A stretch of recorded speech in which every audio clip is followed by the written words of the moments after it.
Hey, this is Chelsea Dupre, host of CJ and Sal. Thanks for listening to the following podcast on Public House Media.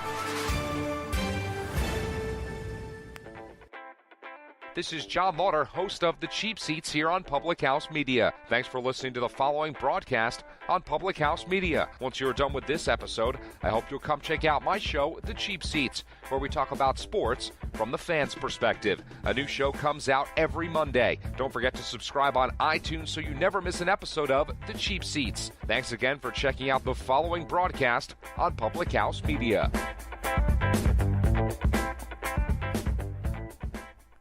Today's verse of the day comes from John 16:33. I have told you these things so that in me you may have peace. In this world you will have trouble, but take heart. I have overcome the world.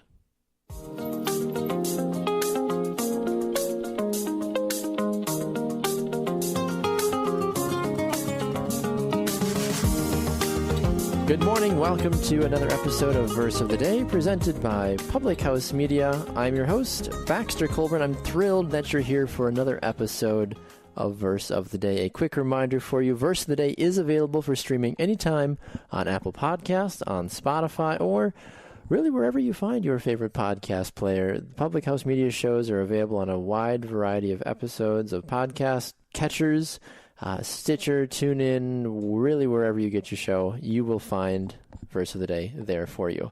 A big thank you to Mana Vision Media for syndicating today's episode on Mana FM in Budapest, Hungary. If you have not checked out their station or their website yet, I highly recommend you do so. You can go learn about all the cool things that they've got going on and hear other Public House Media shows running on their amazing new Christian radio station, manafm.hu. Let's embrace what God has in store for us today.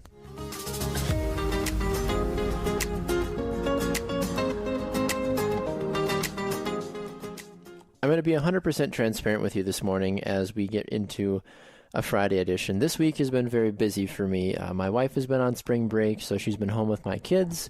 We have just been busy. We had friends that were up visiting us this week also. It's been kind of a weird week at work for me as well. Obviously, a lot of other outside obligations that I've had as well. But I've been just really kind of torn this week about how I've been spending my time. And not even just this week, but the last couple of weeks. And it happens to me, I would say maybe every couple of weeks or so. I get to this point as I drop my Bible off my desk. I apologize for that in the background if you're hearing that. But I get to this point in my week sometimes where it is Friday and you hear this phrase, thank God it's Friday. And I get sucked into this thought process of saying, well, it's Friday and the world is crazy and I must feel like I might be slightly crazy as well because goodness me, how in the world did I make it to this point? But I get to this point in the week and I say, okay, I made it this far. Things are fine. Things are good. I put so much of my trust in my daily and weekly life and obligations in the hands of God, and I try to live that out in all that I do. And I feel like our verse today does a great job. These are the words directly from Jesus to his disciples, and I love the reassurance that he has in this verse. He says, I've told you these things so that in me you have peace. In this world, you will have trouble. We know that for 1,000%. There's no question about that. But he said, but take heart, I have overcome the world.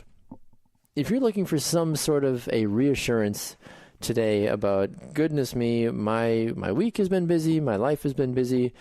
Number one, I'm there. I feel that with you, and it's stressful, and it's tiring. I'm exhausted right now. I'm just going to be 100% transparent with you. I am straight up, absolutely mentally and physically exhausted by this point in the week.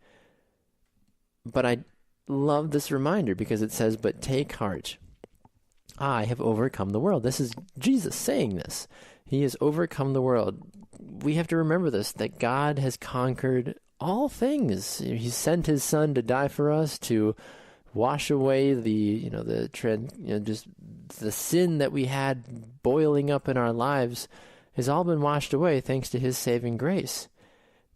We have got to stop being sucked into the temptations of this world because it is far too easy to look at a busy, stressful week and to be like, well, that was fun. Time for me to complain about it on social media. Time to go to the bar and tell my friends about how bad my week is. Time to go complain to my girlfriends, my boyfriends about Susie, Jimmy, Bobby, whoever, because this week has just been awful and I need to just vent about it. And that's something for me that I check myself on constantly. And I'm not a gossiper. I try not to spread rumors. I try not to talk ill of people if I can help it, but my sinful earthly nature strikes in, unfortunately, too many times more than I would like to admit. So how do we combat that? That's where we have to continue to check ourselves and say, okay, I'm not of this world. My spirit is just in this temporary figure of my body, and I'm going to be leaving this body at some point in my lifetime, whatever that's going to be. Is if I'm here for 20 years, 40 years, 60 years, 100 years. Who knows? None of us know the date, the time, the hour, the place. Nobody knows that, and that's terrifying for a lot of people to think about. I bring this up because my wife mentioned this to me the other day.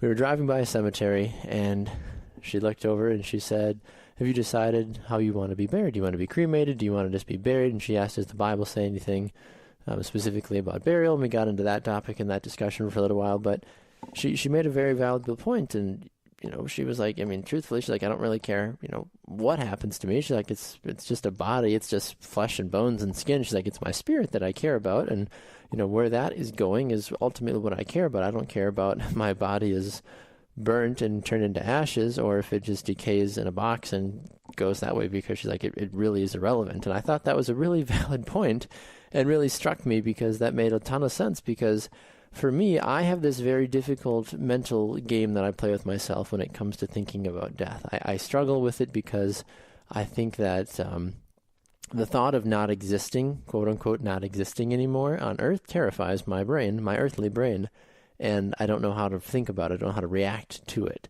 But when I step back and I play the words of my very wise wife in my head, which you just mentioned a couple of days ago to me, she said, like what I just told you, she said, it's just a body. It's your body is not who you are. You are this spirit living inside of this fleshy vehicle, as it were.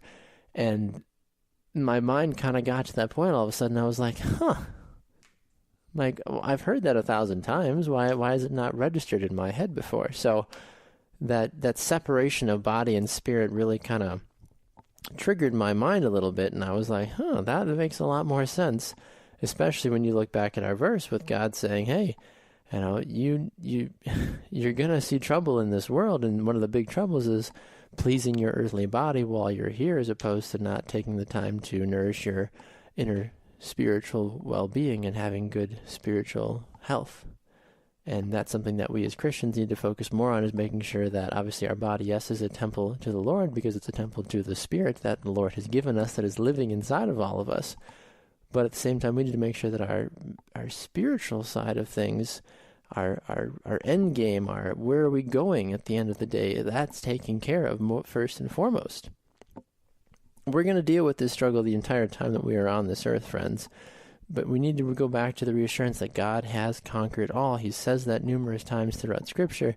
We see it here in our verse of the day. But take heart, I have overcome the world, says Jesus.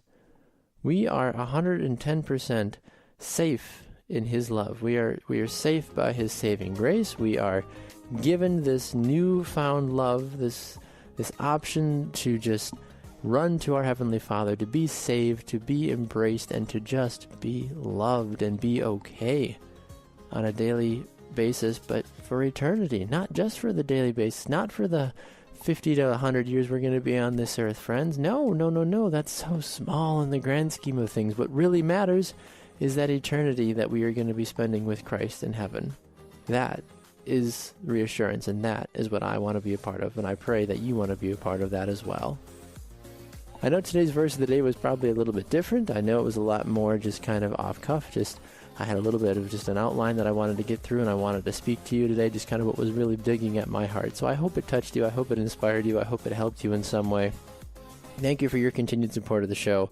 You can continue to find it on Apple Podcasts. If you find it on there, I'd love it if you left a review and you left a rating as well. That greatly helps continue to grow the reach of this show. Thank you to Manavision Media. Thank you to Public House Media. Thank you, the listener, for tuning in. Have a great day. I'll see you next time.